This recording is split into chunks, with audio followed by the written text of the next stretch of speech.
欢迎来到我们的中国简报节目。今天的新闻内容丰富多彩。首先要提醒大家，使用 VPN 虽方便，但背后隐藏的安全隐患可不容忽视。根据最新研究，许多流行的 VPN 服务存在严重漏洞，比如使用不安全的协议、存储硬编码密码，甚至被一些国家控制，极有可能让用户的隐私暴露在危险之中。选择信誉良好的付费 VPN， 比如 Proton VPN 或 Movac，或许是更安全的选择。接下来，香港警方与东南亚国家的安全官员举行会议，共同打击电信诈骗，提升执法合作。香港正积极拓展国际合作，尤其是与东盟和一带一路沿线国家的交流，旨在增强区域内的反诈和反网络犯罪能力。这不仅是香港提升国际形象的举措，也为打击跨国诈骗提供了更强的力量。最后，一部韩国电视剧风暴引发中国网友的强烈反感，剧中一幕质问中国为何偏爱战争，被认为是在侮辱中国。此外，剧中的香港取景被误认为是大连，网友们纷纷指责剧组有意贬低中国城市。这场风波让主演郑智薰的声誉受到影响，也引发了关于文化交流与敏感话题的热烈讨论。请大家继续收看详细内容。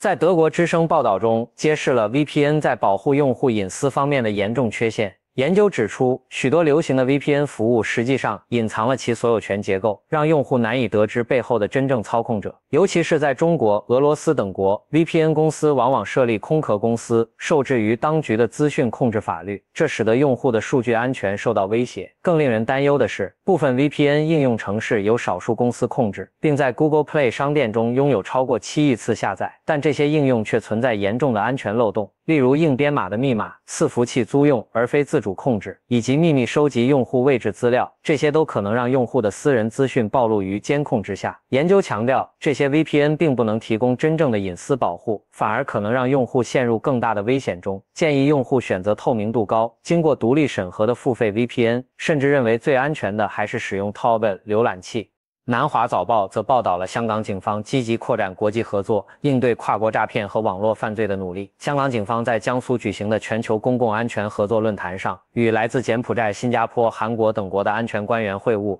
讨论如何加强情报交流与合作，特别是在打击诈骗方面。警方还计划扩大 Frontier 加联盟，将合作范围延伸到更多国家，以提升跨国追踪资产和冻结资金的能力。同时，香港也提供了包括金融调查、商业犯罪和网络安全等领域的专业培训，展现其在国际警务合作中的积极角色。此次会议吸引了来自120个国家的近2000名代表，彰显香港作为亚太区域重要警务枢纽的地位，并为即将举行的国际刑警组织大会做好准备。南华早报还报道了一起引发中国网民激烈反应的韩剧事件。由知名女星全智贤主演的韩剧《风暴》在中国播出后，因其中一句"为何中国偏爱战争"的台词引发了巨大争议。许多中国网友认为这是对中国形象的抹黑，指责剧中对中国的描写充满偏见和刻板印象。甚至有人指出，剧中将香港拍成大连的场景，却标注为辽宁的情节，被认为是故意抹黑中国城市形象。粉丝们感到失望，认为这不仅是对中国的污蔑，更可能损害演员的事业，尤其是在中国市场的影响力。这一事件反映出韩国文化产品在中国的敏感度，以及两国之间因政治和文化差异引发的摩擦，凸显了娱乐产业在国际政治中的微妙角色。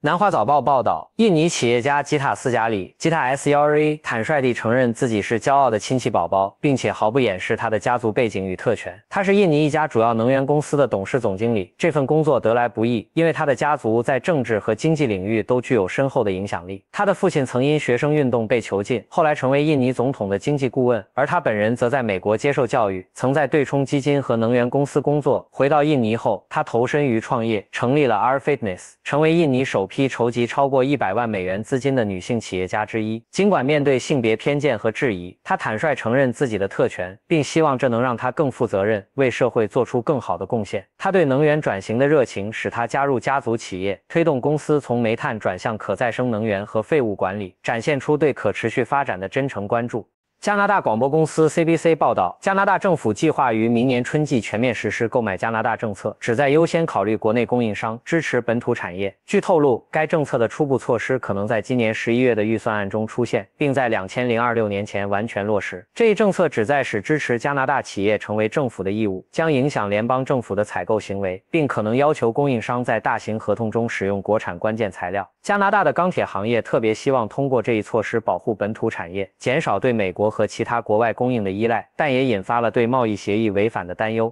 专家指出，实行买加拿大可能会增加成本，并且部分行业如可再生能源可能因依赖外国零部件而面临挑战。这一政策的推行或许会在保护本土产业与遵守国际贸易规则之间产生矛盾，并对加拿大经济产生深远影响。南华早报再报道，字节跳动 ByteDance 在美中两国的压力下，表示将按照中国法律的要求，推进 TikTok 在美国的业务合作。此举是在习近平与特朗普通话后做出的，两国领导人都表达了希望维持 TikTok 在美国的运营的意愿。公司在中国的官方微信公众号上声称将遵守中国法律，而在推特 X 上的英文声明则提到将依照适用法律行事，显示出公司在两国之间微妙的平衡。特朗普曾暗示已经与潜在买家达成协议，但未明确表示中国是否会控制算法，并且延长了 TikTok 在美国的禁令期限。专家指出，中国将在 TikTok 的交易中保留最终决定权，并警告这可能会破坏现有的自由贸易体系，让中美在科技战略上进一步拉开距离。这场数字战争的背后反映出两国对于数据控制与国家安全的激烈角力，未来的走向仍充满不确定性。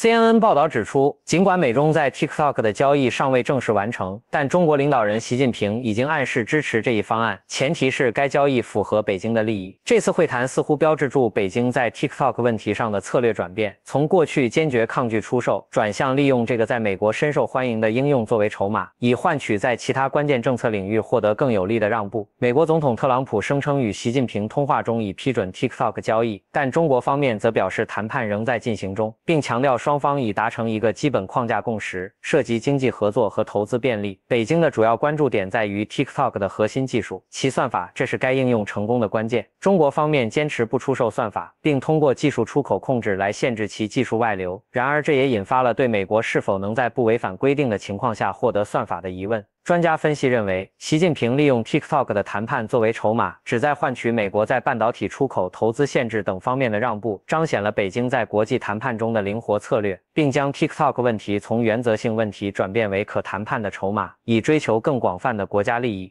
南华早报则报道了一位韩国顶尖通信专家宋一浩的动向。他在加入中国电子科技大学 UESTC 后，成为美国将之列入实体清单的一员。宋一浩在南韩科学界享有盛誉，长期从事无线通信和人工智慧领域的前沿研究，并拥有多项专利和丰富的学术成就。去年底，他离开韩国，加盟位于四川成都的中国高校，专注于信号检测和通信理论的研究。这所大学由于其涉及可能具有军事应用的尖端科技，被美国商务部列入实体清单，限制出口许可。宋一浩的转变反映出在全球科技战争背景下，韩国专家向中国转移的趋势越来越明显。这不仅凸显了中韩科技交流的复杂局面，也揭示了美国在国际科技安全方面的策略布局。专家指出，这些高端科学人才的流动可能进一步影响全球科技竞赛格局，并加剧国际间的技术封锁与对抗。谢谢您的收看，上面播报的内容是六度团队推荐的全球专业媒体、智库、政府机构和行业专家的最新报道、分析简报。更详细的内容，请大家去这些媒体、智库的网站阅读。这些内容并不一定反映六度简报的立场，亦不能作为任何决策的建议。六度团队由专业媒体人、学者、科学家组成的独立新型媒体，大家可以根据自己的专业要求订阅各种简报。网址是六度 brief.com， 您在世界任何地方都可以通过电邮收到六度简报。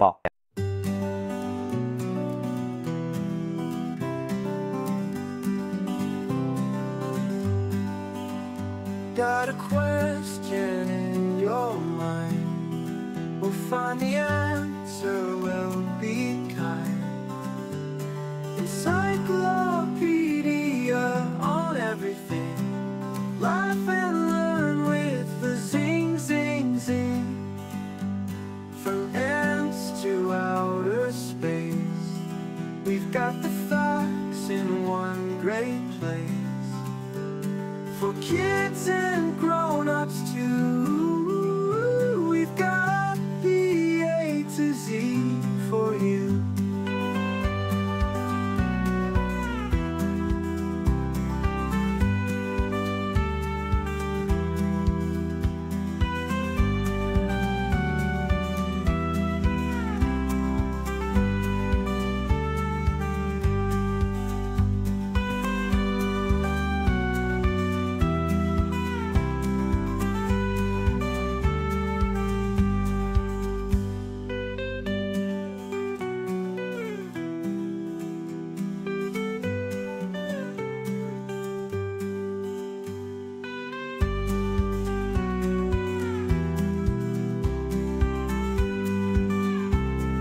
We'll find the answer, we'll be kind. Encyclopedia on everything. Laugh and learn with the zing, zing, zing. From ants to outer space, we've got the facts in one great place. For kids and grown-ups too.